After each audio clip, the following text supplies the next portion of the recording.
Hello and अस्सलाम वालेकुम। आज है day 8 of adding 10 pushups every day till day 20।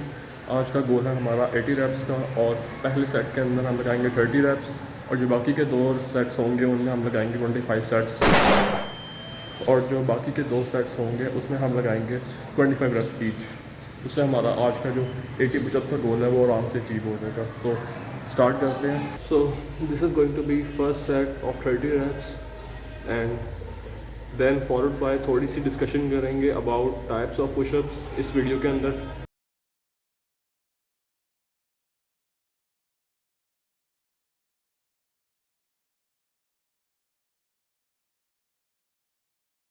This is going to be second set of 25 reps और जो final set है इसके बाद वाला उसमें भी 25 रेप्स ही होंगे। तो स्टार्ट करते हैं उसको। This one is going to be tough.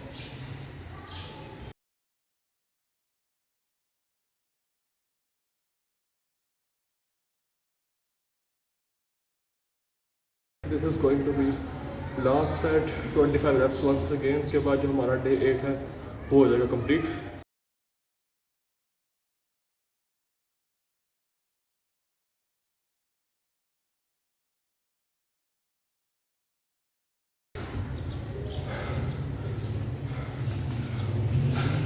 20 wraps हुए हैं, टू बैड, 5 और करने पड़ेंगे।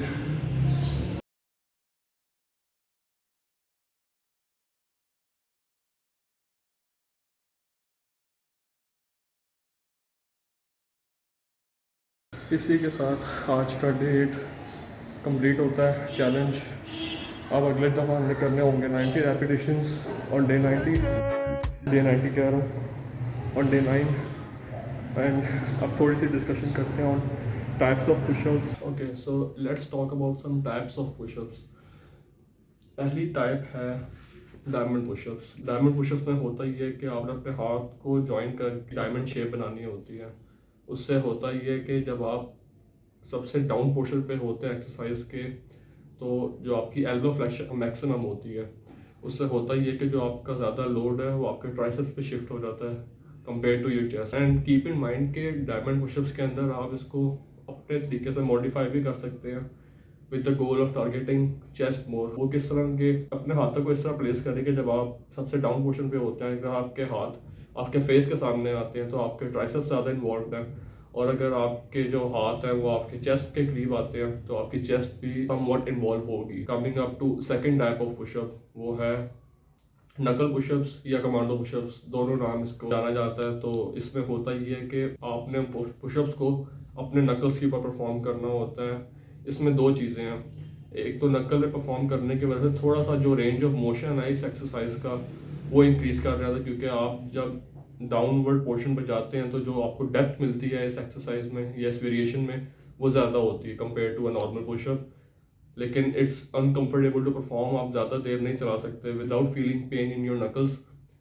दूसरा पॉइंट इसमें यह है कि इसमें आपकी एल्बोज फोर्सफुली आपके साइड्स के साथ आपकी साइड्स पे रहती हैं जब आप पुशअप्स के कंसेंट्रेट पार्ट पे होते हैं, पीक पोजीशन पर होते हैं। जब आप फुल डाउन होते हैं तो आपकी जो एल्बोज होती हैं वो आपके बिल्कुल बॉडी टॉर्सो के साइड पे होती है, बिल्कुल उसके साथ पैरेलल होती हैं। चेस्ट की इन्वॉल्वमेंट है वो थोड़ी सी ज़्यादा होती है। The third type is bicep pushup. मैं पहले बताया, दोबारा बता रहा हूँ, do not perform bicep push-ups for training biceps. It does not train biceps, it never will, it doesn't work that way.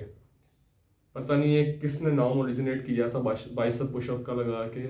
उसमें होता बेसिकली ये कि आपने अपने हाथों को फ्लिप कर देना होता है, और उससे होता ही है कि जो आपकी हैंड प्लेसमेंट है वो आपके टॉर्सो के साथ ज़्यादा होती है, और जब आप पीक पोजीशन पर होते हैं तो जो आपके हाथ हैं वो आपके रिब्स के करीब होते हैं इंस्टेड ऑफ आपके चेस्ट, शोल्डर से वो बहुत दूर होते हैं। उसकी वजह से जो आपका बॉडी वेट है वो फॉरवर्ड शिफ्ट हो जाता है। आई डोंट थिंक इसका एज सच कोई इतना ख़ास बेनिफिट है। मैं तो इस वेरिएशन को नहीं परफॉर्म करता। जब नया नया ट्रेनिंग स्टार्ट की थी तब at that time yes I did try to train my biceps with it. Too bad मैंने ये चीज़ डिस्कवर की कि it does not train your biceps at all. वो एक बहुत बड़ा स्कैम है। And the last type is, जो आप लोगों ने उसका नाम गैस करना होगा, उसमें मैं बता देता, उसमें होता ही है कि जो आपके हाथों की प्लेसमेंट होती है वो बहुत ही वाइड होती है with your fingers facing outward, और आप ऑल्टरनेटिंगली अपने बॉडी वेट को एक हाथ पे पहले शिफ्ट करते हैं, फिर आप पुशअप करके दूसरे हाथ के ऊपर अपना लोड प्लेस करते हैं, ऑल्टरनेट करते रहते हैं। उससे होता ही है कि आपके बॉडी के एक साइड को ज़्यादा वर्क करना पड़ रहा होता है, क्योंकि सारा जो बॉडी वेट है, उस लोड जो होता है, आपकी बॉडी का लोड जो होता है, वो एक हाथ पे पहले पड़ता है, फिर दूसरी साइड पर पड़ता है। तो this variation could be used as a progressive form, लेकिन instead of trying out this types, I would suggest कि आप सबसे पहले जो नॉर्मल पुशअप है उसको मास्टर करें। मास्टर उसको किस तरह करना है कि सबसे पहले अपनी फॉर्म को परफेक्ट कर लें, इतना परफेक्ट रखें कि जब आप एक्सरसाइज परफॉर्म कर रहे हैं और जब आप इवेंचुअली ज़्यादा रेपिटेशन के साथ हायर नंबर पर जब आप पहुंचते हैं तो आपकी फॉर्म ब्रेक डाउन ना करे as you are about to reach failure. उससे होता ही है कि जब आप एक्सरसाइज में फेल करने वाले होते हैं तो सबसे पहले जो आपकी फॉर्म होती है वो वल्नरेबल होती है। तो उस चीज़ से आपने अपने आप को बचाना है, और वो आप कॉन्शियसली अपने माइंड के ऊपर जब एक्सरसाइज परफॉर्म कर रहे होते हैं आपने अपने आप को कॉन्स्टेंटली रिमाइंड करवाना होता है कि I have to keep my shoulders down, away from my ears, अपने कानों से दूर रखना है अपने शोल्डर्स को, अपने शोल्डर ब्लेड्स को साथ रखना है, और जो आपकी हैंड प्लेसमेंट अपने अपने एल्बोज को ज़्यादा फ्लेयर आउट नहीं करना, ना ज़्यादा जोड़ के रखना है, keep them at slightly outside your chest, अपने उनको स्लाइटली फ्लेयर रखें। और ज़्यादा फ्लेयर आउट करने से, जिस तरह वाइड पुशअप्स में होता है, वाइड ग्रिप पुशअप्स बेसिकली उसमें होता ही है कि जो आपके हाथों की प्लेसमेंट है वो बिल्कुल आपके शोल्डर्स के आउटसाइड होती है, और उसका भी कोई इतना ऐसा जो मेरे ख्याल में, सारे मेरे ओपिनियंस हैं, यू कैन एग्री और डिसएग्री, उसमें होता ही है कि आपका जो रेंज ऑफ मोशन है आप एक्सरसाइज का वो कम हो जाता है, जो आपके शोल्डर्स हैं उनके ऊपर एक अननेसेसरी स्ट्रेस प्लेस होता है and you are more prone to injury. उसका कोई ऐसा बेनिफिट नहीं है वाइड ग्रिप का। बेस्ट थिंग मैं जो परफॉर्म करता हूँ अपने चैलेंज में, मैंने जितनी दफ़ा परफॉर्म किया, आई स्टिक विद नॉर्मल जो पुशअप्स होते हैं, क्योंकि उनसे मुझे सबसे बेहतर अपने चेस्ट में और ट्राइसेप्स में कंट्रैक्शन फील होता है। एंड कीप इन माइंड के जो पुशअप्स है ना, वो बेसिकली एक चेस्ट और ट्राइसेप बिल्डर है that uses your own body weight to train this muscle groups.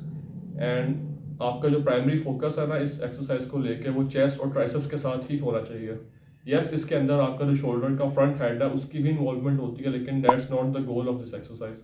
आपने सबसे पहले कोशिश करनी है कि जब आप एक्सरसाइज को परफॉर्म कर रहे हैं, अपना माइंड मसल कनेक्शन जो है उसको बेहतर करें विद दिस एक्सरसाइज, ताकि जब आप इसको रिपीटेडली परफॉर्म करें तो यू नो कि कौन सी हैंड प्लेसमेंट आपके लिए बेस्ट वर्क करती है, and then practice it over and over again, ताकि आपको अपनी बॉडी के साथ बेहतर कनेक्शन फील हो विद रिगार्ड्स टू के you are actually placing the load where it needs to be placed, कि आपके जो बॉडी का लोड है वो आपके चेस्ट पे ही प्लेस हो, और उसकी वजह से आप फुल फोर्स के साथ जो आपका बॉडी वेट है वो प्रॉपरली आपके चेस्ट को बिल्ड करने के लिए यूटिलाइज हो रहा हो, ना कि आपके जो फ्रंट शोल्डर्स है वो एक्सेसिव राउंडिंग फॉरवर्ड की वजह से वो टेक ओवर कर लें, या फिर आपकी हैंड प्लेसमेंट सही ना होने की वजह से ज़्यादा लोड आपके ट्राइसेप्स पे शिफ्ट हो रहा है, जिसकी वजह से हो सकता है आपके एक्सरसाइज में जो आपका वीक लिंक है वो आपके ट्राइसेप्स बन जाए। दीज आर द पॉइंट्स के आप कैसे अपने आप को डिफरेंट टाइप्स के साथ भी इस एक्सरसाइज को थोड़ा सा चेंज कर सकते हैं according to your liking. So मैं ये कहूँगा कि पहले नॉर्मल पुशअप को मास्टर करें, then go for different types, try out what works best for you, and that's it for this one. I hope कि आपने इस वीडियो में कुछ डिफरेंट नया सीखा होगा, and thank you for watching. हाफिज़।